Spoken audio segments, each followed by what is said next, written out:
పిఠాపురంలో పల్లె పండుగ వారోత్సవాలకు హాజరైన రాష్ట్ర ఉప ముఖ్యమంత్రి పిఠాపురం నియోజకవర్గ ఎమ్మెల్యే కొనదెల పవన్ కళ్యాణ్ పోలీసులపై చేసిన వ్యాఖ్యలకు పోలీసు యంత్రాంగం కదిలింది. కాకినాడ జిల్లా ఎస్పీ విక్రాంత్ పాటిల్ పిఠాపురంపై ప్రత్యేక దృష్టి పెట్టి పిఠాపురం పోలీస్ సర్కిల్లో 10 మంది అదనపు సిబ్బందిని కేటాయించారు. ఈ నేపథ్యంలో డీఎస్సీ రఘువీర్ విష్ణు నేతృత్వంలో పిఠాపురం సిఐ శ్రీనివాస్, సర్కిల్లోని ఎస్ఐలు, సిబ్బంది యువత నడవడికపైన డ్రంక్ అండ్ డ్రైవ్, మైనర్లు మోటార్ల వాహనాలు నడపడం వంటి వాటిపై ప్రత్యేక దృష్టి సారించారు. అలా చేస్తున్న యువకులకు గంజాయి సేవిస్తూ పట్టుబడిన వారికి వారి తల్లిదండ్రుల సమక్షంలోనే కౌన్సిలింగ్ ఇచ్చారు. మరెప్పుడా విధంగా చేయమని వారందరి చేత ప్రమాణాలు చేయించారు. ఈ సందర్భంగా డీఎస్సీ రఘువీర్ విష్ణు మీడియాతో మాట్లాడారు. ఒకవేళ వాళ్ళు కంప్లైంట్ ఇవ్వడానికి నిరాకరించినప్పటికీ కూడా మా ఎస్ఐ మణికుమారు, మా ఇన్స్పెక్టర్ గారు వీళ్ళంతా వాళ్ళని మోటివేట్ చేసి వాళ్ళ ద్వారా ఇలాంటివి మళ్ళీ పునరావృతం జరగకుండా ఉండాలనే ఉద్దేశంతో కేసులు పెట్టి వాళ్ళందరూ రిమాండ్ పంపించడం జరిగింది.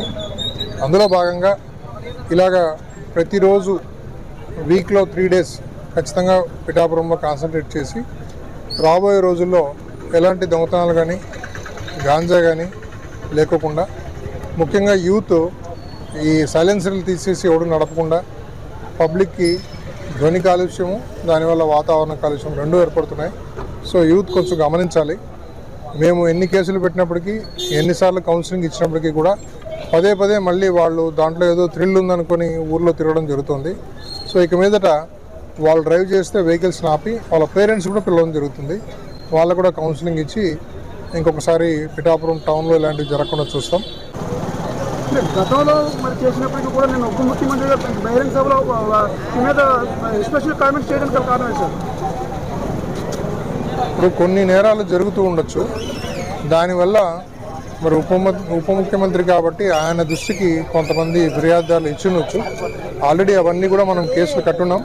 దాంట్లో మనం వాళ్ళు రిమాండ్ పంపించున్నాము. సో ఆ కేసుల్లో మటుకు ఎలాంటి అలసత్వం లేదు.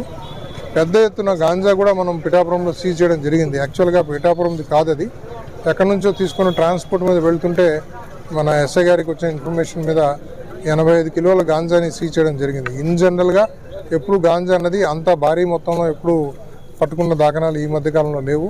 సో ఖచ్చితంగా మేము నేరస్తుల మీద ప్రత్యేక దృష్టి సారించాం. రౌడీ షీట్స్ని, అమాయకుల మీద ఏదైనా రౌడీ షీట్స్ ఉంటే అవి క్లోజ్ చేస్తున్నాం. అట్ ది సేమ్ టైం కొత్తగా ఎవరెవరైతే మా దృష్టికి వచ్చారో షీట్స్ లేని వాళ్ళకి రౌడీ షీట్స్ కూడా ఓపెన్ చేస్తాం. ఉప ముఖ్యమంత్రి పిలిపించిన తర్వాత మీరు ఈరోజు చేసిన కార్యక్రమాలు డ్రింక్ డ్రైవ్ కండక్ట్ చేశారు. సుమారుగా ఒక 15 మందిని దాకా మనము డ్రింక్ డ్రైవ్ కేసులు పెట్టడం జరిగింది. అట్లాగే ఈ ర్యాష్ డ్రైవింగ్ మీద యూత్ ఎవరైతే డ్రైవ్ చేస్తున్నారో టౌన్లో వాళ్ళ మీద కూడా కేసులు పెట్టడం జరిగింది. ఇంకా అది కాకుండా ర్యాండమ్గా వెహికల్ చెకింగ్ చేసి ఇంకా టౌన్లో కూడా మనకు బీట్లు ఇవన్నీ వేయడం జరుగుతుంది.